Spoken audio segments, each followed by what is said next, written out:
All right, Rabbi, say good morning. Good morning. Let us begin. Begin by thanking our sponsor, our Talmud Torah sponsors for the month of Sivan. To thank Paul and Kathy Pollack for dedicating all of the shiurim and drushos this month.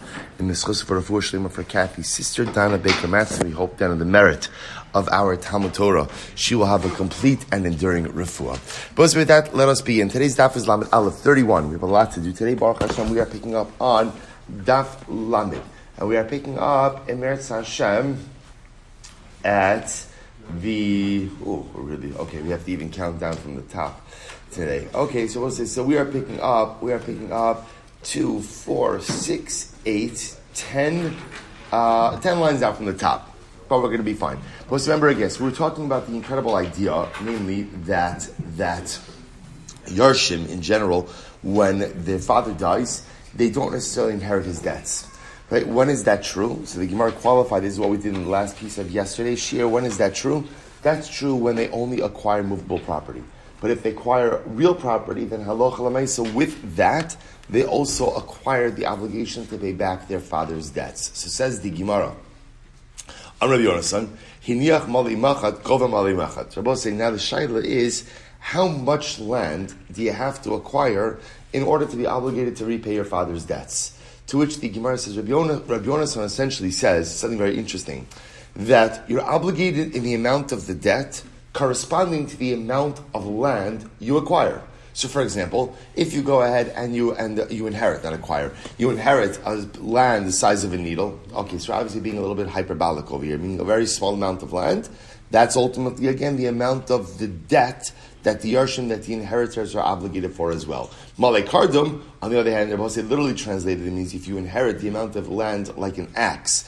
Now, this is meant to be that if you inherit a lot of land, then ultimately, again, Gova Malay Kardum, then you have to secure the debt in the amount of that land as well. So I'll say, so an interesting idea. So the amount of land, the amount of debt for which the Yarshim are responsible corresponds to the amount of land they inherit. I will say, again, what's the logic behind that? It makes a lot of sense. Because in general, what is debt secured by? What is debt secured by?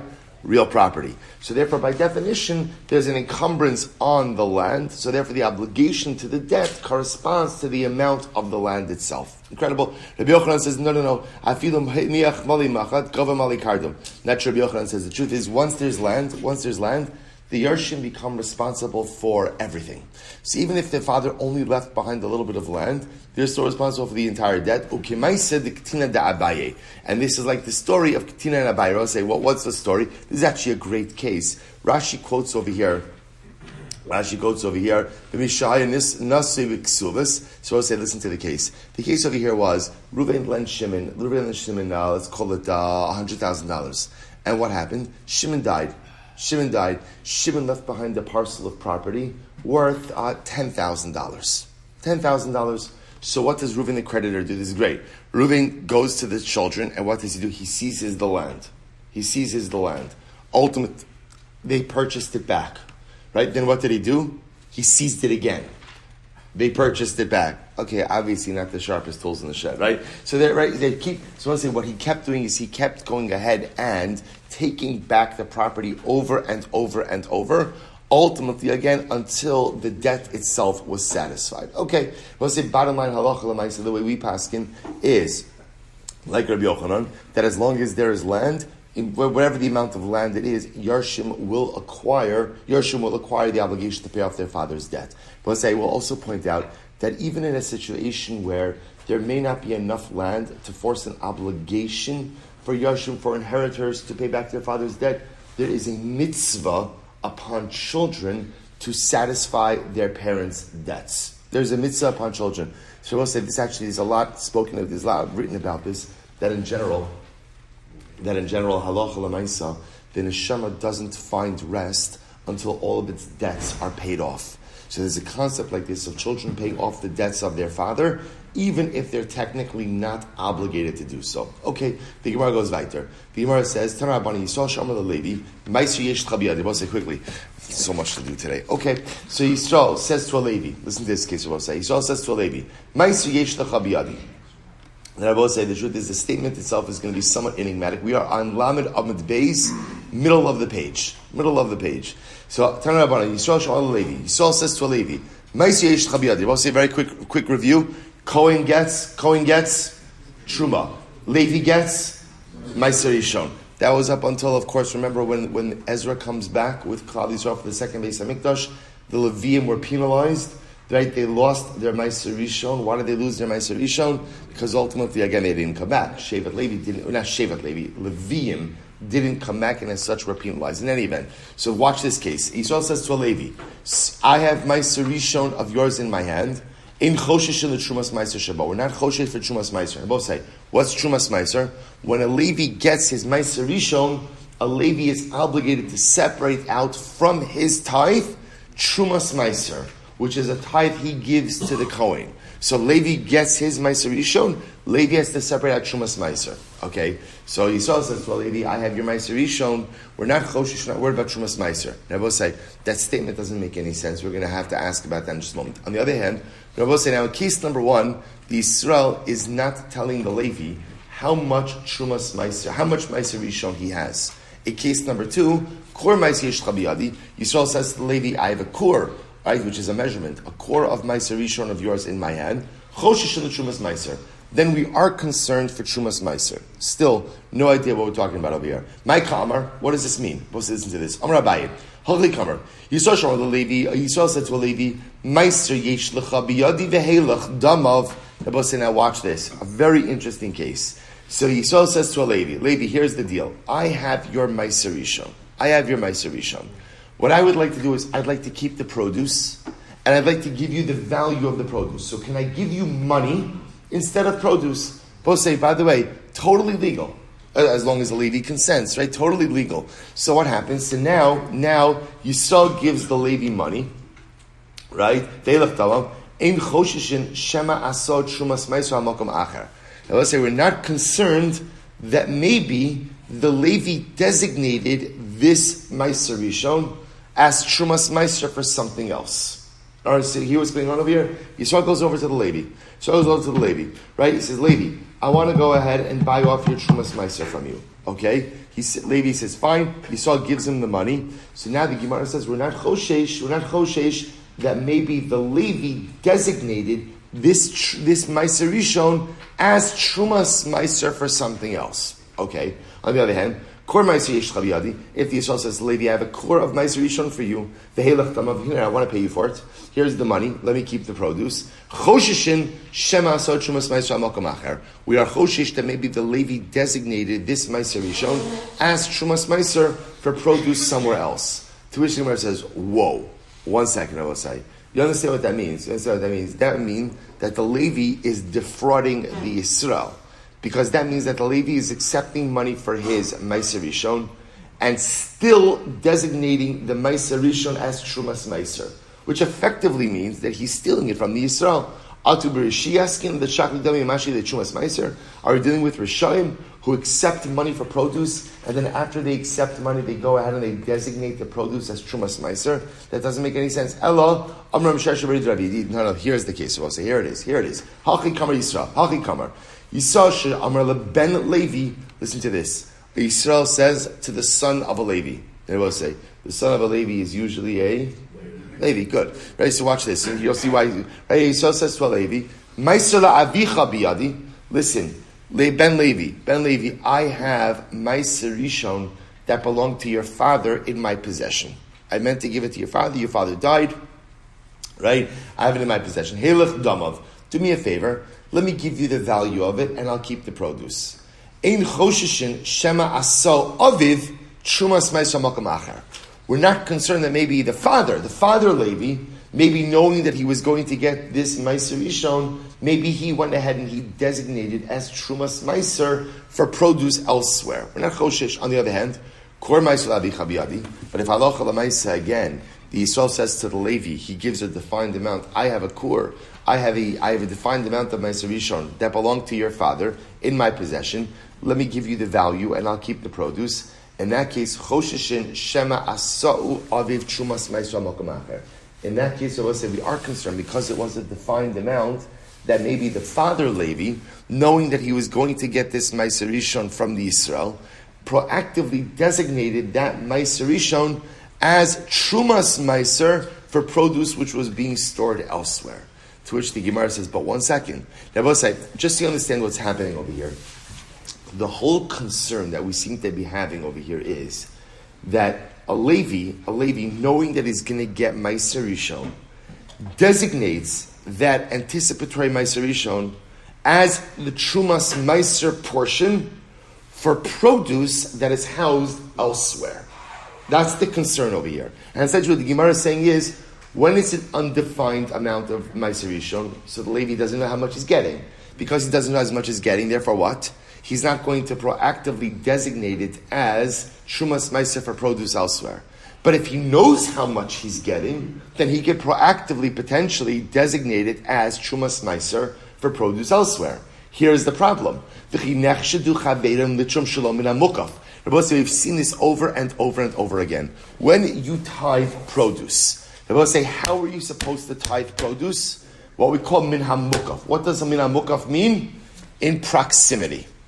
In proximity. The way tithing is supposed to happen is, you're supposed to have a pile of produce, right? And you say, this is truma, this is meiser, depending on the year. This is meiser ani, this is meiser sheni. You're supposed to do it in proximity to the produce. You're not supposed to do it, right, from produce in one location on produce on another location. Now, if you did do that, right, if you did non-proximate tithing, what's that? What's the opposite of proximity? All right, non-proximate tithing. By the way, that sounds very technical. Long distance tithing. Long distance tithing, right? If you did long distance, I will say it works, but this is a highly unpreferred practice. New interpretation. Here we go. If a Ben Yisrael said to a Levi, Kach Amar li Abba, this is what my father said to me. So we'll say, so now it's the Yisrael saying to the Levi, right? So the son of the Yisrael is saying to the Levi, Kach Amar li Abba, this is what my Yisrael father said to me. Meiser yesh lecha biyadi, there is Meiser Rishon that we have of yours. O Meiser la'avicha, or Meiser Rishon for your father. Choshishin l'trumas Meiser shebo. So we'll say ultimately again, we are choshesh that the Yisrael never separated Trumas Meiser. I will say now that sounds like a very strange statement. Of course, Yisrael never separated out Trumas Meiser, because we'll say who separates out Trumas Meiser? The Levi on his portion, but you're going to see what it means in just a moment. Kevin the low kids. Since the amount of the Meiser Rishon was not defined, so therefore we assume that the Yisrael Balabayis never fully rectified the produce by separating out Trumas Meiser. On the other hand, Kor Meiser L'Chabiyadi, if the son of the Yisrael says to the Levi, but I have a core of Meiser Rishon from my father with me for you, alright, O Kor Meiser La'avicha, Biyadi, in Choshesh and the Trumas Meiser Shabo, we're not Choshesh that the Trumas Meiser is still there. I.e., we assume that the Yisrael father already separated out the Trumas Meiser. Kevan, the kids, Takune Takne Balabayis. I will say, essentially, when there's a defined amount, this is incredible. It's a defined amount, we assume that the Yisrael actually took care of all tithes, which means he separated out Truma, he separated out Meiser Rishon, and in the Meiser Rishon of the Levi, the Yisrael father separated out Trumas Meiser. That's one organized guy, right? Separate out everything. So the Gemara says, whoa. Right? I don't understand. Does the Yisrael Balabayis have the authority to separate out the Trumas Meiser from the Meiser Rishon of the Levi? Isn't that the Levi's obligation? So the Gemara says, Abba Elazar ben Gamlo, he reflects the view of Abba Elazar ben Gamlo. Listen to this. Abba Elazar ben Gamlo, Omer, v'nechshav lachem Trumaschem. Both say the pasuk speaks about Trumaschem. Top of Lamed Aleph. Today's daf, very exciting. Top of Lamed Aleph, b'shtei Trumas hakasa medaber. Now both say, if you notice, by the way, it's plural. Right? Trumaschem. Torah is talking about two Trumas. Now both say, what are the two Trumas? Achas Truma Gidola, the Achas Trumas Meiser. The Kohen effectively gets two Trumas, I will say. What are the two Trumas? So one is the Truma, what we call Truma Gidola. Who gives Truma Gidola? Who gives Truma Gidola? Yisraelim. Israelim, right? I give Truma Gidol to the Kohen. That's one Truma. And Rabbi said, then there's a second Truma. What's the second Truma? Second Truma? Trumas Meiser, which is taken from Meiser Rishon. Who gives that? Who gives that? The Levi. Watch this. So the Torah equates them and says, Geshem shetruma gidola niteles ba'omed ubemachshava. We'll say just like truma gidola can be given ba'omed. We'll say omed means what? Approximation. We'll say this is fascinating. Midda oraisa. How much truma do you have to give to the Kohen? How much truma do you have to give to the Kohen? There is no shear. You could give one stalk of grain. One stalk of grain to the Kohen, and you have fulfilled your biblical obligation. Chazal came along and gave shiur. And they said, if you're generous, give 1/40th of your crop. You're a Benoni, I don't know, what is a Benoni? Average guy, right? Give 1/50th, right? You're stingy, give 1/60th. So I will say that's what it means ba'omed. So ultimately, again, you could give truma gidola with an approximation, with an approximation, right? And so too, also you can give it a machshava. What a machshava means? That we'll look at Rashi for just a moment, right? Rashi says, "Machshava no sin in of b'tzad zeh." Otherwise, what you could do is you could set aside certain parts of a pile. Right, pile of produce as truma, and that designation works. So just like truma can be given with approximation and can be given with machshava, kach trumas meiser, they tell us about machshava. Trumas meiser could also be separated with omed, with an approximation. Ultimately, again, I will say, now understand that halacha l'maisa, trumas meiser actually is a fixed amount, right? It is a fixed amount. It's the 10th of the 10th that the Levi receives. But nevertheless, what it means is it doesn't have to be exact, but and it can be set aside cognitively as well. So the Gemara says, similarly, again, the same way that the Balabayis has the ability to separate out Truma Gidola, right, which is the Yisrael's portion to the Kohen. So to Rabbi say the Balabayis has the ability to separate out Trumas Meiser. Rabbi say Givaldik. No, absolutely incredible Chiddush. So the fact that the Torah links the two Trumas together tells us that their halachos are the same. Meaning, the same when it comes to Truma Gidola, right, which is the portion that the Yisrael, give directly to the Kohen. I can give it with approximation, I could designate it cognitively, and I have the ability to separate it out. So too by Trumas Meiser, which technically is the portion that the Levi gives to the Kohen, it can be done by approximation, it can be set aside cognitively, and I, the Yisrael, fascinating, I, the Yisrael, have the ability to go ahead and separate out Trumas Meiser. So I will say, it could very well be that in Meretz Hashem, when we have the base of Mishkan, all of these ties are fully in effect again, that if you wanted to be hyper-organized, what you could really do is with your pile of grain, separate out Truma for the Kohen, Meiser Rishon for the Levi, right, and then from the Levi's portion, actively separate out the Trumas Meiser. The Trumas Meiser, ultimately again for the Kohen, and then depending on the year, your Meiser Shini, Meiser Ani. Incredible. Okay, Mishnah. Hamaniach Peros, Lios Mafrishan, and Trumas Meiser. So we'll say along the same lines, the common denominator in all of these Mishnahs, so we'll say, is Chazaka. We're going to see it in just a moment. So we'll say, now watch this. I go ahead and I separate out a pile of produce in order to separate out Trumas and Meiser. We'll say, this is actually an interesting tithing technique. Right? When we go ahead and we think about tithing, so how do you think about it? You think about the fact that you have a pile of produce. Let's say, what do you do with your pile of produce? You take from the pile, right? Truma, Meiser Rishon. Now I know I could also do Trumas Meiser, and I'm separating. Let's say there's another form of tithing as well. Imagine for a moment you have a tithing pile, right? You set aside a pile of produce that you know is more than enough to cover your tithing obligations. And every single time you want this tithe, you designate part of that pile to be a tithe. That's the case over here. Hamaniach peros lios mafrish alein. I'll say, take a look at Rashi. Hamaniach peros lios mafrish alein. Somich al elu. I'm literally, again, I'm somich. I'm dependent on this pile. Va'ochel tvalam acherim sheyesh lo. Va'omer lo, harei trumasan va'osen peros shektzisi lekach v'kein oset tamid. So I have a truma pile. Such a great idea. Truma pile. This way again, I will say, I never have to work. Now, what's the beauty of a truma pile, of a tithing pile? Not just truma. What's the beauty of a tithing pile? The beauty is that, although it might not be ideal at times, what it allows you is to always eat produce eat all the produce you want with no headache. It's no headache produce consumption. Because this way, again, I never have to worry about right then and there separating out Trumas and Maestros. Instead of what I could say is, I have in mind that in my tithing pile, right, I should set aside tithes for this food that I'm eating right now. The disadvantage of it is that sometimes it's lo min hamukaf. It's not proximate tithing. So, okay, I lack proximity, but as we've seen before again, even long distance tithing, although not ideal, could work. Fine, so that's the case of Osei. Now watch this. Similarly, most, the Osmar Fishlein Meiser Sheni. But say similarly again, if I have Meiser Sheni produce that I want to deconsecrate onto money, I have a money pile. Halavai, we should all be zocha. Right? I have a money pile. I have a money pile. So what I do is, again, I take Meiser Sheni produce, I deconsecrate it onto the money pile. So I'll say, so now watch this. So I'll say, so now, here's the case. Here's the case. My produce pile is at home. Me, I'm traveling the world. So I'll say, so I haven't seen my produce pile.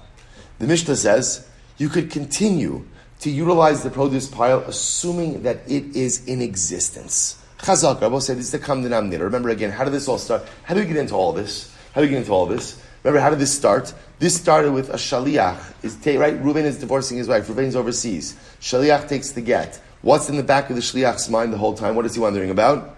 Is Reuben still alive? What does the Mishnah say? Cheskas chai. So Rabbi said, that's the common denominator over here. So same idea. I could continue to use this produce pile with the chazaka that it is still intact. The chazaka is still intact. Im avdu, so we'll say, now what happens? Yeah, so watch this. Now what happens? I come home. I see, first thing, of course, before I even look in on the family, I look in on my produce pile, right? On my tithing pile. We'll say, what happens? I realize it's rotten. So we'll say, so now what's the shaila? Now what do? Right? I've been tithing like nobody's business, right? Over the last couple of weeks. So now, what's the status of all of my tithes? To which the Gemara says, listen to this, Im avdu harezia choshesh me'eis leis div Rabbi Elazar. Rabbi Elazar says you have to be choshesh me'eis leis. I'm going to say me'eis leis means 24 hours. Now, what that means, we don't understand yet. What does that mean? what 24 hours? Which 24 hours?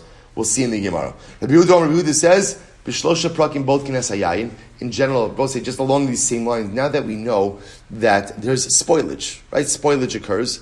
Rabbi Yehuda says 3 times of the year you have to check on your wine, right? B'kidum shel motzei achad, when the east wind begins to blow after Sukkot, ubaltzas smadar, when the crops, or really when the grapes begin to blossom, ub'shas knisas mayim bebosar, and when the grapes begin to acquire their moisture. Those are the 3 times, again, you have to go ahead and check on the wine. Rashi says over here, first wide line, Shenicho lios mafrisha alav, tzarach lebotko shema hechmitz ve'in tormim min hachom esayim. Now what this really means is like this. If you can imagine for a moment, remember, you have to tithe wine as well. So I have a great idea. I have a wine barrel, a tithing barrel. I keep all of my tithing wine in there. So the Gemara says, that's fine. Rabbi Yehuda says, you have to check that wine has not turned to vinegar 3 times of the year, just to make sure that your tithing barrel is still intact. Beautiful. Says the Gemara, says, let's analyze this. So now listen. Now, here's what we know from the Mishnah, right? Number one, I can go ahead and set up a pile of fruit to be my tithing pile. And that way, even if I'm long distance, I can have in mind that whatever produce I'm consuming, the tithe should be taken from that pile of produce that's back in my house. Beautiful. And it works. Not ideal, but absolutely works. Now we'll say, now what happened? I came home, and I see that either, let's say the pile is gone, right, or the pile is spoiled. So we'll say, Rabbi Elazar says, Choshish me'es le'es. Says Rabbi Le'es, what does this mean? Rabbi Yochanan me'es le'es shel bediga. Rabbi Yochanan says like this, Rabbi say, from the time you find the produce has spoiled or is gone, what you assume is it's been gone or spoiled for the last 24 hours. That's what you assume. So in other words, what that means effectively is any tithes you separated out based on that pile for the last 24 hours are ineffective. You'd have to retithe. But again, we assume that when you find the pile, either in a spoiled state or it's gone, that change occurred within the last 24 hours, right? So 24 hours before you went ahead and you found it, ultimately, again, any tithing has been effective. But prior to 24 hours, you're good to go. Look at Rashi. Rashi says over here, Me'es le'es shal b'dika, kishebatkanu matzan avudin choshesh shema me'esmo be'es hazos avdu. When I go ahead and I look and I found, Rashi's using a case not of spoilage, but Rashi that's using a case where they're gone. They're stolen. Let's go with that, right? They're gone. So I will say, when do I assume? I assume that they were stolen in the last 24 hours. V'masan meiser toch me'es le'es, ze al peros achirim tzarech lahafish shalei misafek, u'tfei mihachi lo achmura bar lemechash ala semchin lachazaka. So I will say again, I assume whatever happened in the last 24 hours, but ultimately again, so therefore any tithes taking the last 24 hours will have to be retithed, but anything taken before that, ultimately what? Ultimately, again, we assume the timing was affected. I know what you're asking yourself. You're asking yourself, 1 second, but what about the fact, so let's assume the timing was effective, but now everything is gone. Everything is gone. So aren't I obligated to retithe because ultimately I can't deliver to the Kohen or to the Levi what's rightfully theirs? The answer is I'm not. Why not? I will say this is called mamon she'ein lo tovin. This is called money that doesn't have a claimant. Why? Because I will say, there is no particular Kohen or Levi who could come to me and claim that's mine. Right? In other words, the Kohanim as a group, Leviim as a group has a claim. No particular individual has a claim. Therefore, again, I will say this is called money without a claimant. And money without a claimant, ultimately, again, I can't be forced to retithe. So anything in the last 24 hours, you have to retithe. Before 24 hours, you don't have to retithe. Rabbi Elazar ben Antigonus Omer, Mishur Rabbi Elazar ben Yanai, Amud Beis, Me'es Le'es Shal Hanacha. No, I'll say this is fascinating. So they will say the second opinion says, no. What Me'es Le'es means is, you can only rely on the chazaka of the produce being present for the first 24 hours after it's been placed there.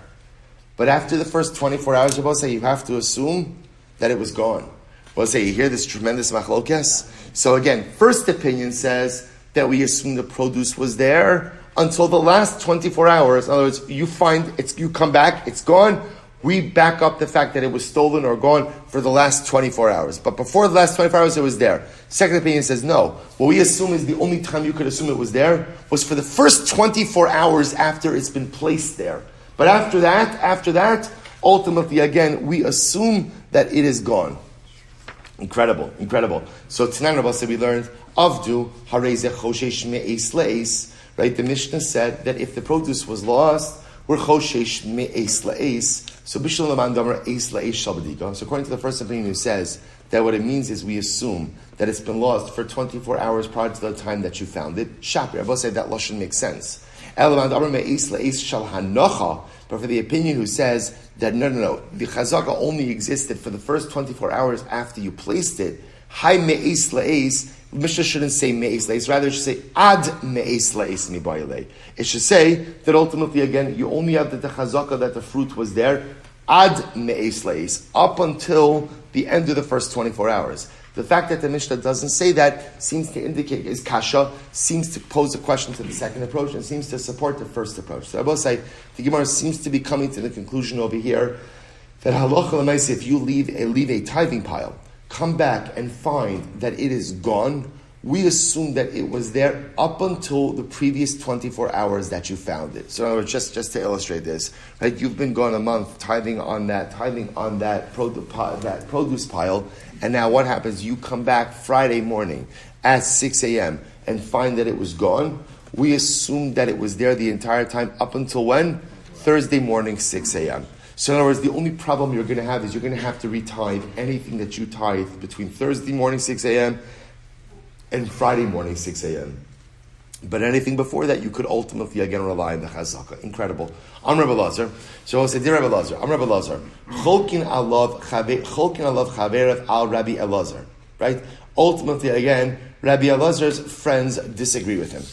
Rabbi Elazar's friends disagree with him. Let's remember again, because Rabbi Elazar was the opinion who said me'es le'es. Me'es le'es. Rabbi Elazar's friends disagree. And I will say, now what's Rabbi Elazar's chap? What's his whole chap? Rabbi Elazar's whole idea is that we assume chazaka is intact, right? We assume chazaka is intact until when? Right? Now, let's work this through. Right? We assume if something has a chazaka, then chazaka is intact until when? Until you discover that it has changed. And I will say, listen to this. But then, listen to this Moshe Haskell. But then we assume change doesn't occur instantaneously. Right? Change occurs gradually. So therefore, again, we assume the fruit wasn't lost the second before I walked into the house. So therefore, I will say, when did the change occur? When did the change occur? Sometime over when?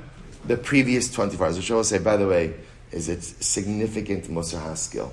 I will say there is such a thing as instantaneous change. There absolutely is. Rav Kook speaks about this concept in Oros HaTshuva, that a person, Rav Kook calls it Tshuva Pitomis.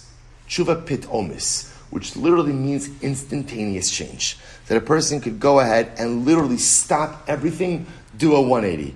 Rav Kook says there's another form of tshuva called tshuva hadragis, like darga, which means step tshuva, incremental tshuva. They're both incredible and they're both profound. But the truth is, conventional wisdom says that the way to affect long-term change is through incremental change. So we'll say, just pointing out, that's the most skill in this, right? What does Rabbi Lazar say? Rabbi Lazar says, when you come back and you find the fruit was gone, that change didn't just occur now, right? It must have been incremental. So what's the increment that he has? So he has 24 hours. Rabbi say what's true for a pile of fruit is also true for us, right? There's sometimes dramatic life change. As much as you sometimes in life can affect tshuva pitomis, you can create instantaneous change. But again, I don't know that that's the goal. The goal really ultimately is to affect within our lives incremental change, as the sustainability of that is usually much more heightened. So what says Gavaiter? So the Gemara says as follows. This now, let's listen to this case. Mikvah shenimdat, great case. We've actually had this a number of times. You have a mikvah. You measure the mikvah. And I will say now, we assume the mikvah up until now was kosher. Now somebody decided to measure the mikvah. V'nimtza chaser. I will say, it turns out the mikvah only has 39 sa'ah. Wow. So what's the shaila? So we'll say, what's the status of everything? So kol tano shenasa al gabav l'mafreya, bein bir shasayacha, bein bir shasarabim tmeos. So I will say, so this is the other Rebbe. So remember again, if you're Rebbe Lazar, and ultimately again, you just check the mikvah, and halacha l'maisa, it turned out to be 39 sa'ah. What would Rebbe Lazar say about such a mikvah? What would he say? Let's assume he goes to the 24-hour rule, right? So I'll say this other opinion holds, no. Anything and everything ever used in this mikvah is now tameh. Now we'll say, it's tameh until when? Until the last time you knew definitively that the mikvah was fully intact. So I will say, so this is the alternative position. So pshita de chalukin. So okay, it's pretty obvious that they argue on Rebbe Lazar. Mal de tema. So you might have thought, what does it mean when they say everything is tamei lemafreya? Mai lemafreya, me'is la'is. Maybe their lemafreya actually agrees with Rebbe Lazar, and it means 24 hours. Kamash b'lano. So we'll say, so there is an alternative opinion over here. So Rebbe Lazar only backs up the change in chazaka for 24 hours, but there is an alternative opinion that says lemafreya means everything that's ever been used in this mikvah is now ineffective, right? Is now tamei, till the last time you knew the mikvah itself was definitively tar. Incredible. So we'll say, now let's talk about other stuff. Rabbi Yehuda Omer Begil Produce. Rabbi Yehuda said, based on the fact that we know that when it comes to produce, there is an issue of spoilage, or theft for that matter. So therefore, if one is using a pile of fruit, or in this case over here, a barrel of wine, for truma or for tithing designation, you have to check in on your barrel a couple of times a year to make sure that it has not turned to vinegar. So listen, now watch this. The first time you have to go ahead and check on it is Bekidum shal motzei achag shal tkufa. So Bekidum shal motzei achag, before the eastern wind begins to blow on motzei sukkis. So now the Bryce says, Satana, Bekidum shal motzei achag shal tkufa. So we'll say that's only Gemara says qualifies this. That's only if Sukkot is falling out after the autumnal equinox. So Tanya, Rabbi Yehuda Omer, Megillah Prakim Mochras Atvua. So we'll say there are 3 times a year where you could sell grain. Then we'll say we'll see what that statement means. You can sell grain all the time. We're going to see what that means. There are 3 times a year you can sell grain. Lifnei Hazera, before the planting season. B'shas Hazera, at the time of the planting season. Bepros HaPesach, 15 days before Pesach. 3 times a year, you could go out and sell wine. When? Pesach, 15 days before Pesach. 15 days before Shavuos. 15 days before Sukkot. V'shemen me'atzer seilach. And oil can be sold from Shavuos and on. So I will say, what are we talking about? What do you mean you're allowed to sell? You could sell produce anytime you want. Amar Rava v'timra papa l'shutfin. Rabbi said, this is fascinating. It's fascinating. What it means is in a partnership. So Rabbi said, imagine for a moment, Reuven and Shimon are in a partnership to sell wine or to sell grain or to sell oil. In general, Rabbi said the way it works in partnerships is if one partner wants to do something, what does he have to do? He has to consult with the other partner. Of course, also you could have different kinds of partnership arrangements, but the default partnership arrangement is Reuven can't do something without Shimon. The exception, as we'll say, is what the Gemara is saying over here is there are certain times of year where it's understood you're selling certain produce. During those times of year, one partner could sell without the consent or knowledge of the other. So halacha l'maisa, Reuven could sell the grain at these appointed times. Shimon could sell the oil at these. So I'll say that's what it means when it says mochrin, that one partner could sell without the knowledge, because these are the common times that you would sell this produce. Mikan ve'elech. We'll say, what about after these appointed dates? After these appointed dates pass, Amarava kol yom after the appointed dates pass, we'll say then every day is a proper day for a sale of these items. Okay, so the pasuk is as follows: Vayhi kizrach hashemesh vayman alokim ruach kadim charishes. So we'll say. So I just want to point out. Just now, we're going to talk a little bit about winds, which is really quite a really beautiful, incredible sugya.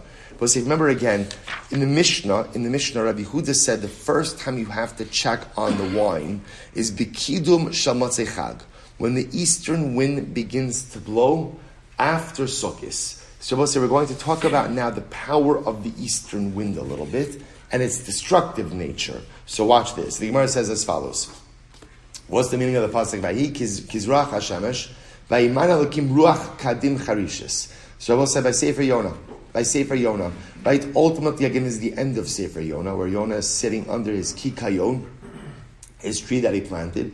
So the pasuk says it was when the sun came out, Hashem brought about the ruach kadim charishes, an eastern wind charishes. So I said, my charishes, Rabbi Yehuda b'shashim and hasheves. This wind is so powerful that when it blows, oset telamim biyam. It makes waves. It makes waves in the sea, like a charash, like furrows in the sea. So you see from here that the power of an eastern wind is that it blows. It blows strong.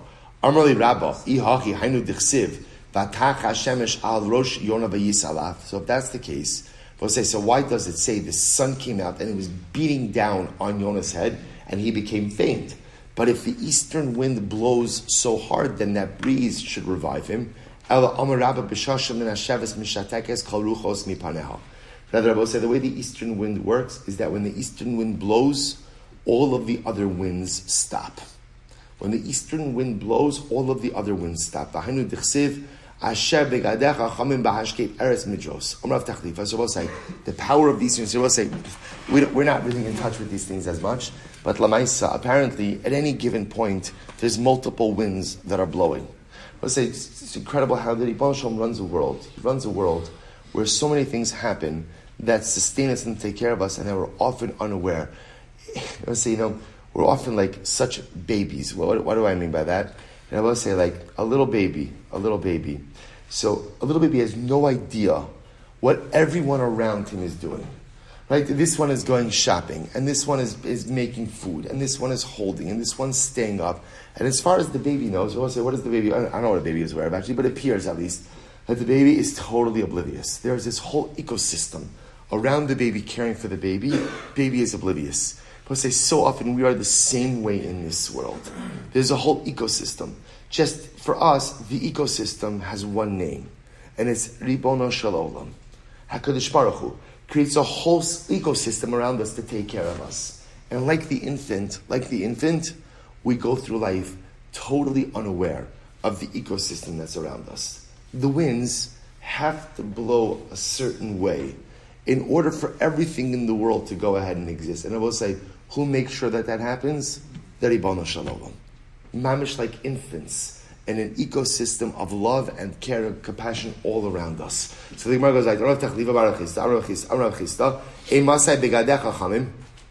when ultimately, again, is your clothing warm? In other words, when are you warm? Ultimately, again, at the time, at the time that the eastern wind blows, mishatekes kol haruchos mipaneh. All of the other winds are silenced. Rav Huna and Rav Chisda, supposed to listen to this story. Great story. Rav Huna and Rav Chisda were sitting. Get ready for the story. Havi Yasvi, okay, they were sitting. Chalif va'azil gniva alayhu. Gniva. We'll say Gniva was another sage. Another Talmid Chacham walks before them. Right? So, Chalif va'azil gniva alayhu. Amar Chad lechavrei. One, so we'll say, so now remember again. Rav Huna and Rav Chisda are sitting together. Okay? Gniva walks in front of them. Amar Chad lechavrei. One said to his friend, Nekom mikamei debar uryanu. We should stand up for Geniva because he's a big Talmid Chacham. Amar le'idach mikamei paga Nekom. Should we stand up in front of a quarrelsome individual? So I will say, so Geniva, look at Rashi. Rashi says over paga. Ba mariva shaiselo mariva im mar ukva. So I will say, ultimately again, Geniva used to give Mar Ukva a very hard time. How so? So I will say, Mar Ukva was the Av Beis Din, and Geniva just made his life very difficult.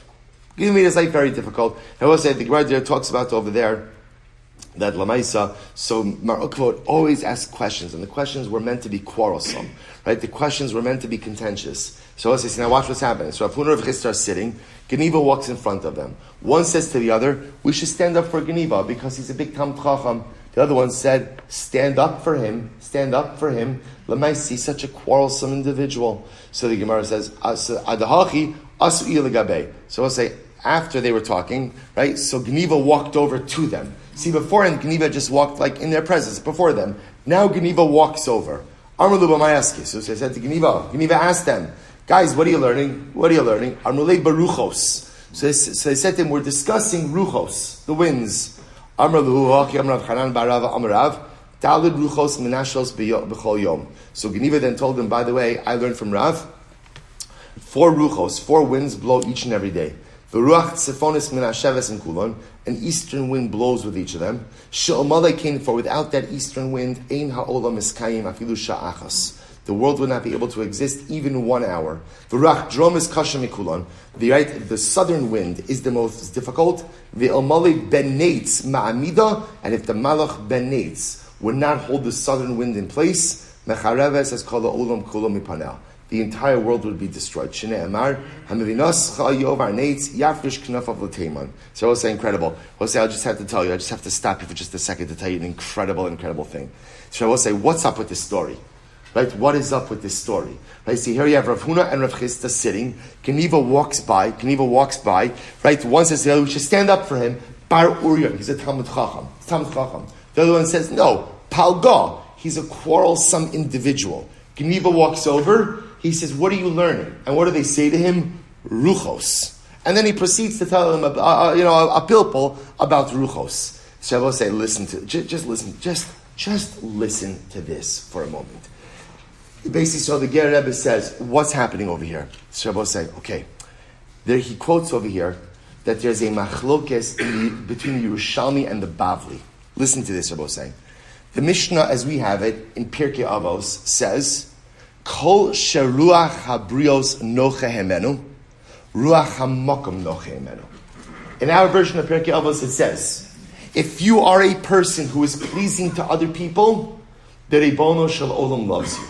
Now let's say, the key to a successful relationship with God is knowing how to relate and how to navigate with other people. And I will say, some people go through life and I don't care what anyone thinks, what matters most I'm doing the right thing. Sometimes that's true, but 97% of the time it's not true. 97% of the time the goal in life is to be the kind of person who is able to coexist in harmony with other people. A person who knows how to relate to other people. And if you know how to relate to others and could get along with others, that is a good sign that you are able to create a relationship with HaKadosh Baruch Hu. So that's the Bavli says. First, it starts with a relationship with people. Kol sheruach habrios, whoever the ruach, the spirit of the people, you get along with people, you're going to get along with HaKadosh Baruch Hu. The Yerushalmi has a different version. The Yerushalmi, it says, Kol sheruach hamakom nochehemenu, ruach habrios nochehemenu. So what the Yerushalmi says, whoever is able to give nachos, whoever the Ruach of Hashem is content with, if you're able to get along with HaKadosh Baruch Hu, you'll get along with people as well. Says the Beis Yisrael something amazing. Geniva walks by. The first person says, we should stand up for him. You know why? He's a Talmid Chacham. Second person says, not standing up for him. He's a quarrelsome individual. Geniva walks over. And Geniva says, hey guys, what are you talking about? And what do they answer? They're talking about Ruchos. They weren't talking about eastern winds or southern winds. They were talking about the Machlokes Bavli and Yerushalmi. Kol Sheruach HaMakom versus Ruach HaBrios. I will say, what is the determinant of personalistic success in this world? Is it your ability to create relationships with other people? Or is it your ability to go ahead and create relationships with Kadosh Baruch Hu? So the first person who said you should stand up for Geniva, Bar Uryan, he's a Talmid Chacham. If he's a Talmid Chacham, then he's a person of Ruach HaMakom Nocha Himenu. And if it's Ruach HaMakom Nocha Himenu, then we should learn to get along with him as well. Second opinion says, no, we go like the Bavli. Kol Sheruach HaBrios Nocha Himenu. Right? Yeah, no. You have to be a Shalom Dika person. You have to be the kind of person who could coexist with other people. If you could do that, then your Torah is meaningful. But if you don't know how to get along with other people, then the say your Torah is meaningless. There's no need to stand up. So I will say, so Geniva here says, Geniva thinks they're talking about ruchos. But meanwhile, says the Beis Yisrael, says the Gerer, they're talking about Machlokes Bavli and Yerushalmi. What's the determinant for personalistic success? Ruach HaMakom, is that what comes first? Therefore, we should stand up for him? Or Ruach HaBrios, we don't have to stand up for him, ultimately, again, because he's a quarrelsome individual. Incredible, I will say, but I just want to point out something amazing. However we pass him, just understand the power of this exchange. Geniva was an outstanding Talmid Chacham. But I will say, you see from here, now the Gemara doesn't name who said what. Right? It doesn't say who said stand up, it doesn't say who's... I will say, but I just want to point out to you how you see how important Midos Tovos are to create a complete identity. That here, one of these opinions said, yeah, Geniva is a great Talmid Chacham. He's a great Talmid Chacham. But I will say, he's quarrelsome. He's difficult. He doesn't know how to get along with people. And as such, I'm not standing up. He's a repository of Torah. I will say, being a repository of Torah is only meaningful if it's accompanied by the right Midos. Midos make the man. Midos make the man. If you have Midos, Rabosai, then the Torah you have is a beautiful additional accessory. Without proper Midos, unfortunately, the Torah just becomes another body of knowledge. Incredible piece. Let's go a little bit weiter. Rav of Rav Nachman bar Yitzchak, Rav Yosef. So also Rav Nachman bar Yitzchak, we're sitting. Havachalev va'azur Rav Nachman bar Yaakov, Yosef beguharka didava uparis alei sarbala dekarsi. Interesting case here, I will say. So what happens? So another story. I will say, you know what? Actually, we'll stop over here for today. So we'll say, by the way, I think this is super impressive, right? I'm just saying to get essentially from the middle of yesterday's daf. Right? Okay, we didn't finish the parak. We'll save it in Miras Hashem for Shabbos. Save it for Shabbos. I was saying, by the way, it's sad when I have to elicit positive feedback from the shir, right? Again, okay, but fine. You know what? It's fine. You know what? It's 6:44. Yeah. Again, Shabbos. We're gonna do I'm gonna give shir Shabbos. I'm gonna give shir Shabbos in Miras Hashem this week. I was saying, so we'll get through. We'll finish the parak together. Another great story. I was saying, another great week of learning Gittin out of Shabbos Shkoyach.